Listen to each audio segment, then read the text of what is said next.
اعوذ باللہ من الشیطان الرجیم بسم اللہ الرحمن الرحیم۔ آج ہم قرآن پاک کی آیت نمبر 85 اور 86 کا ترجمہ پڑھیں گے۔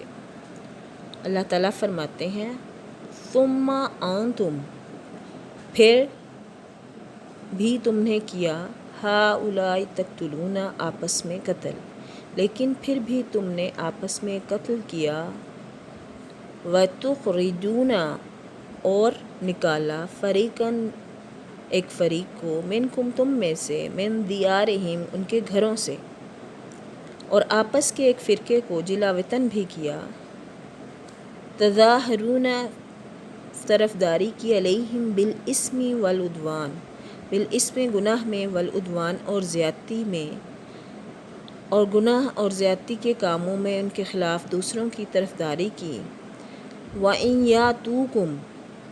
ہاں جب وہ قیدی بن کر آئے، اسارا قیدی بن کر آئے، تفادوہم، تو تم نے ان کے فدیے دیے، وہوا، اور وہ، محرم علیکم، حرام تھا جو ان پر، اخراجہم، ان کے گھروں سے نکالنا، لیکن ان کا نکالنا جو تم پر حرام تھا اس کا کچھ خیال نہ کیا۔ افتؤمنون، کیا تم ایمان لاتے ہو، ببعض الکتاب، بعض حصوں پر کتاب کے، اللہ فرما رہے ہیں کہ بعض احکام پر ایمان رکھتے ہو، وتکفرون، اور تم انکار کرتے ہو، ببعض، بعض کا، فما جزاء من یفعل، تم میں سے جو بھی ایسا کرے، ذلک منکم الا خزی فی الحیاۃ الدنیا، تو اس کی کیا سزا اللہ بتا رہے ہیں کہ تم میں سے جو بھی ایسا کرے اس کی سزا اس کے سوا اور کیا ہو کہ دنیا میں رسوائی ہو، الا، مگر، خزی، رسوائی ہو، فی، میں، حیات الدنیا، دنیا کی زندگی میں، ویوم القیامت، اور قیامت کے دن، یردون الی اشد العذاب، قیامت کے دن سخت عذاب کی مار، وما اللہ، اور نہیں ہے اللہ، بغافل، غافل، اما تعملون، اس سے جو تم کرتے ہو، اور اللہ تمہارے اعمال سے بے خبر نہیں ہے۔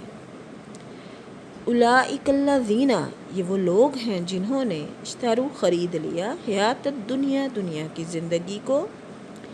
بالآخرۃ، آخرت کے بدلے، اللہ فرما رہے ہیں یہ وہ لوگ ہیں جنہوں نے دنیا کی زندگی کو آخرت کے بدلے خرید لیا ہے، فلا، پس نہ، یخفف، کم ہوگا، عنہم العذاب، ان سے عذاب، ولا ہم، اور نہ، ہم ینصرون، ان کی مدد کی جائے گی، ان سے نہ تو عذاب ہلکا کیا جائے گا اور نہ ان کی مدد کی جائے گی۔ نبی کریم صلی اللہ علیہ وآلہ وسلم کے زمانے میں مدینہ میں انصار کے دو قبیلے تھے، اوس اور خزرج، ان کی آپس میں آئے دن جنگ رہتی تھی، یہ اسلام سے قبل مشرک تھے۔ اسی طرح یہود مدینہ کے بھی 3 قبیلے تھے، بنو قینقاع، بنو نذیر اور بنو قریظہ، وہ بھی آپس میں لڑتے رہتے تھے۔ بنو قریظہ جو یہود کا قبیلہ تھا وہ اوس کا ساتھی تھا، اور بنو قینقاع اور بنو نذیر خزرج کے ساتھی تھے۔ جب جنگ میں ہوتی تھی تو یہ اپنے اپنے ساتھیوں کی مدد کرتے تھے۔ تو ریت کے مطابق بھی یہودیوں کو مغلوب ہونے کی وجہ سے قیدی بن جاتے تو فدیہ دے کر چھڑاتے، حالانکہ توریت کے اکارڈنگ یہ حرام تھا ایسا کرنا ان کے لیے کہ ان کے گھروں کو لوٹتے اور انہیں جلا وطن کر دیتے، یعنی جنگ کے یہ اصول جو ہیں وہ توریت کے اکارڈنگ بھی حرام تھے، لیکن وہ ان کو جب وہ قیدی بن جاتے تو فدیہ دے کر آتے اور کہتے کہ ہمیں توریت میں یہی حکم دیا گیا ہے۔ اس میں، ان آیات میں اللہ تعالیٰ نے یہودیوں کا کردار بیان کیا کہ انہوں نے کیسے جس حصے پر قرآن پاک کے یا توریت کا جو حصہ تھا اس پر عمل کرتے تھے، اور جس کو نہیں، بعض حصے پر عمل کرتے تھے اور بعض حصے پر عمل نہیں کرتے تھے۔ یہ شریعت کے کسی حکم کے مان لینے اور کسی کو نظر انداز کر دینے کی سزا پھر اللہ تعالیٰ بیان کر رہے ہیں کہ اس کی سزا دنیا میں عزت اور سرفرازی کی جگہ کیا ہے، ذلت اور رسوائی، اور آخرت میں ابدی نعمتوں کی بجائے سخت عذاب ہے۔ اس سے معلوم ہوتا ہے کہ اللہ تعالیٰ کے ہاں وہ اطاعت مقبول ہے جو مکمل ہو، یعنی کہ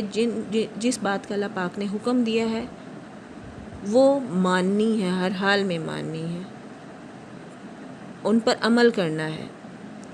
اللہ تعالیٰ کے ہاں اس کی کوئی اہمیت نہیں ہے کہ کچھ حصے پر عمل کر لیا اور کچھ پر نہیں کر لیا۔ یہ آیت جو ہے یہ ہم مسلمانوں کو بھی دعوت و فکر دے رہی ہے کہ کہیں مسلمانوں کی ذلت و رسوائی کی وجہ بھی مسلمانوں کا وہی کردار تو نہیں ہے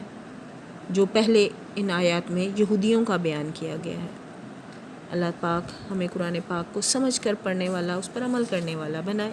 آج سے ہم قرآن پاک کے ساتھ ساتھ ایک دعا یا کوئی بھی اچھی بات بھی یاد کیا کریں گے۔ اللہ پاک ہمیں عمل کرنے کی توفیق عطا فرمائے۔